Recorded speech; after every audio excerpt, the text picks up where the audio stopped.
හැමෝටම සුබ දවසක්. අද ඔයගලන්ට කියලා දෙන්න බලාපොරොත්තු වෙන්නේ අම්බිලිකල් හර්නියා කියන තත්ත්වය ගැන තමයි. ඒ අම්බිලිකල් හර්නියා කියන තත්ත්වය චුටි බබෙක් ඉපදුනෙන් පස්සේ පෙකණිය ළඟින් බෝලයක් වගේ එකක් එළියට ඇවිල්ලා තියෙනවා.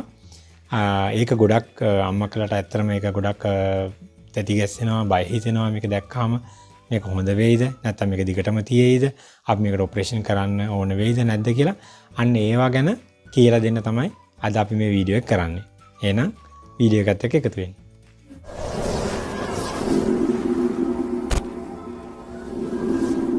මුලින්ම මම ඔයාලට කියලා දෙන්නම් බබාලගේ සාමාන්‍යයෙන් සිදුවන ඒ කියන්නේ අර පෙකණිය ළඟ සිදුවන ක්‍රියාවලිය කොහොමද කියලා පොඩක් රූප සටහනක් ඇසුරින් මම කියලා දෙන්නම්. මුලින්ම මම ඔයගලන්ට කියලා දෙන්නම් සාමාන්‍ය බබෙක්ගේ හමයි ඊට යටින් තියෙන මසල් ලේකයි උදර කුහරය අතර තියෙන සම්බන්ධතාවය ගැන පොඩක් කියලා දෙන්නම්. මේ තියෙන්නේ සාමාන්‍යයෙන් දැන් අපි සම ඊට පස්සේ යට මසල් ලේකක් තියෙනවා. මේ තියෙන උදර කුහරය ඇතුලේ තමයි ඉතින් අර කුඩා බඩවැල ඒව ටික සාමාන්‍ය විදිහට තියෙන්නේ. එතකොට මෙතනට තමයි මේ පෙකණි වැල සම්බන්ධ වෙන්නේ. පෙකණි වලින් එතකොට බබා අම්මගේ උදර කුහරය තුල ඉන්නකොට පෙකණි වැල ඔස්සේ ඇවිල්ලා ඒ පෝෂණය මෙතනින් රුධිර නාල ඔස්සේ අක්මාවට ඒ පෝෂණය අරන් යන සම්බන්ධතාවය තමයි මේ පෙකණි වැල ඔස්සේ තියෙන්නේ. දැන් ඒතර බබෙක් හම්බුනන් පස්සේ මේ සම්බන්ධතාවය අපි මෙතනින් ගැටකාල එක සම්බන්ධතාවය අයින් කරලා දෙනවානේ. ඒතර අයින් කරලා දුන්නෙන් පස්සේ මේ පෙකණි වැල සතියක් විතර තිබිලා මේකෙන් මිසරේ වැහිලා යනවා. මේ පෙකණි වැල සතියක් විතර තිබිලා ගැලිලා යනවා. ගැලිලා යනකොට මෙතන සාමාන්‍ය ක්‍රියාවලිය ඔස්සේ මෙතන පෙකණිය හැදෙන එක තමයි සාමාන්‍ය ක්‍රියාවලිය ඔස්සේ සිද්ධ වෙන්නේ. ඒතර ඒත් එක්කම මෙතන තියෙන යට තියෙන මේ මසල් එක එකට සම්බන්ධ වෙලා ඒක මේ එතන තියෙන සිදුරත් වැහිලා යනවා. ඒතර මේ උදර කුහරයේ තියෙන ඒ තරලයට මෙතනට ඇවිල්ලා මේ සම මත පීඩනයක් ඇති කළා මේ හර්නියා තත්ත්වයක් ඇති කරන්න බෑ. සාමාන්‍ය හර්නියා තත්ත්වයකදී වෙන්නේ මේ යම් කිසි මසල් එකක් අතර තියෙන සිදුරකින් අර උදර කුහරයේ තියෙන දියරය සහ උදර කුහරයේ තියෙන බඩවැල් වගේ ඒවා එළියට මේ කියන්නේ මේ මසල් එකේ තියෙන සිදුර තුලින් එළියට එීමක් තමයි හර්නියා එකදී වෙන්නේ. දැන් මේ අම්බිලිකල් හර්නියා තත්ත්වයේදී වෙන්නේ සාමාන්‍යයෙන් දැන් මේ වෙන ක්‍රියාවලිය යම් කිසි පරක්කුවක්. ඒ කියන්නේ දැන් මෙහෙම තියෙනවා මේ දැන් පෙකණිය හැලුණන් පස්සේ මෙහෙම පොඩි බෝලයක් වගේ එකක් එනවා මේ හර්නියා තත්ත්වය. අර යට තියෙන මසල් එක වැහිලා ගිහිල්ලා නැහැ. ඒක ඇතුලේ මෙහෙම තියෙනවා ඒ සිදුරේ ඒ විදිහටම තියෙනවා. ඒතර මේක ඇතුලේ තියෙන මේ උදරය ඇතුලේ තියෙන තරලමය දේවල් මේකට ඇවිල්ලා මේකේ පිරීලා මේක බෝලයක් වගේ ලොකු වෙලා තියෙනවා. ඒතර බබා අඬනකොට එහෙම මේක තව ටිකක් ලොකු වෙන ගතියක් තියෙනවා. ඇඟිල්ලෙන් එබුවාම මේක ඇතුලට යනවා. ඒ වගේ තමයි තියෙන්නේ. එතකොට සාමාන්‍යයෙන් මාස එකමාරක් විතර යනකොට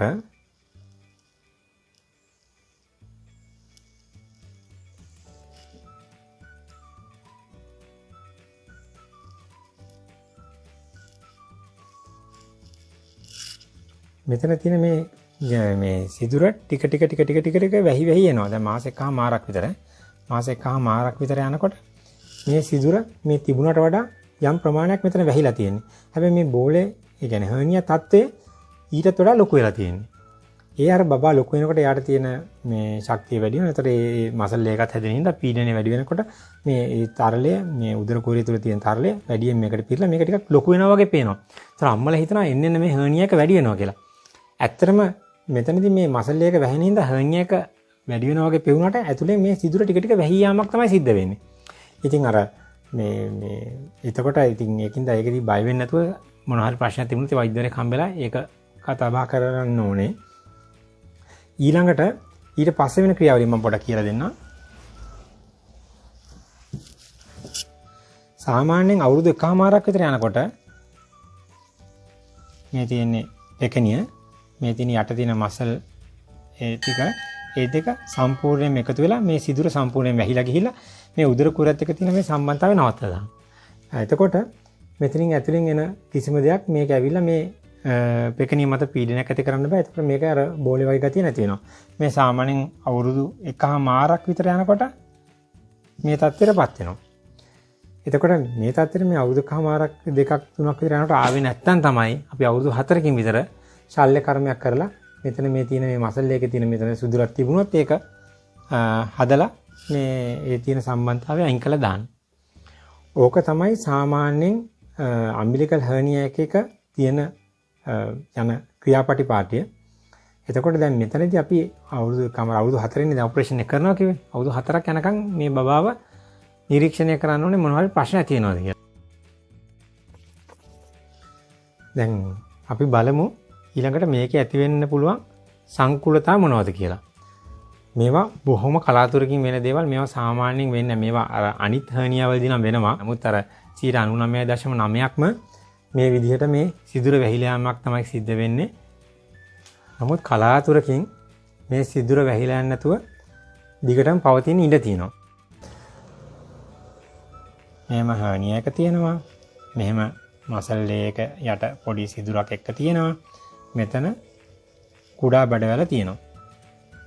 එතකොට සමහර වෙලාවට කලාතුරකින් මේ කුඩා බඩවැල මෙහෙම මේක හරහා ඇවිල්ලා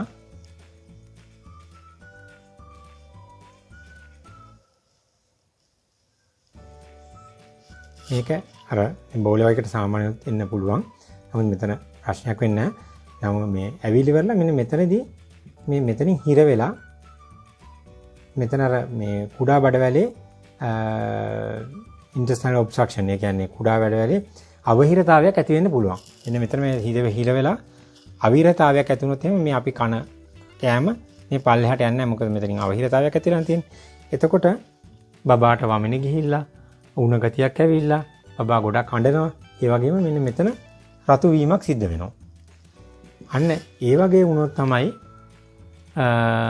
අපි සංකූලතාවයක් කියලා කියන්නේ. ඉතින්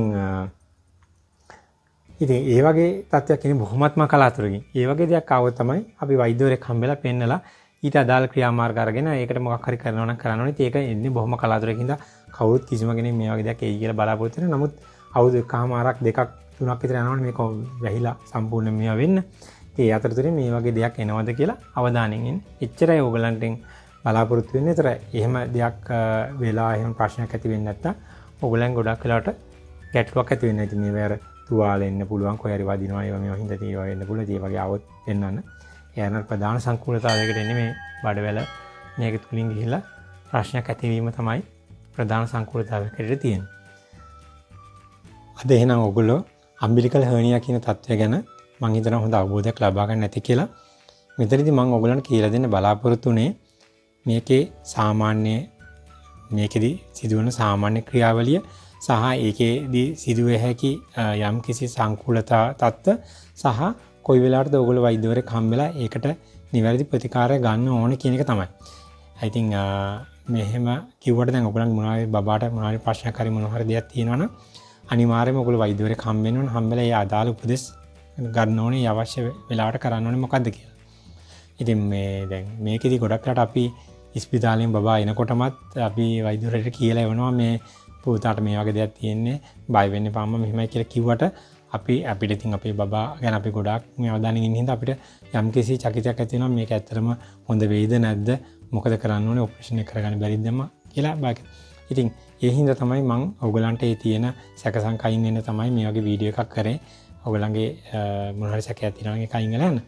ඒක හින්දා මේකෙදී මේ වීඩියෝ එකේ මොන හරි දෙයක් ඔයගොල්ලෝ ඉගෙන ගත්තා නම් සා වීඩියෝ එක හොඳයි නම් පල්ලෙන් හොඳයි කියලා කමෙන්ට් එකක් දාගෙන යන්න අමතක කරන්න එපා. ඒ වගේම ලයික් කරන්න ෂෙයා කරන්න සහ තව කෙනෙක්ට බලන්න මේ අවස්ථාව ලබා දෙන්න කියලා ඔයගලන් ඉල්ලනවා. එහෙනම් අපි නැවතත් මේ වගේ වැදගත් වීඩියෝ එකකින් නැවත හම්බ වෙමු. හැමෝටම සුබ දවසක්.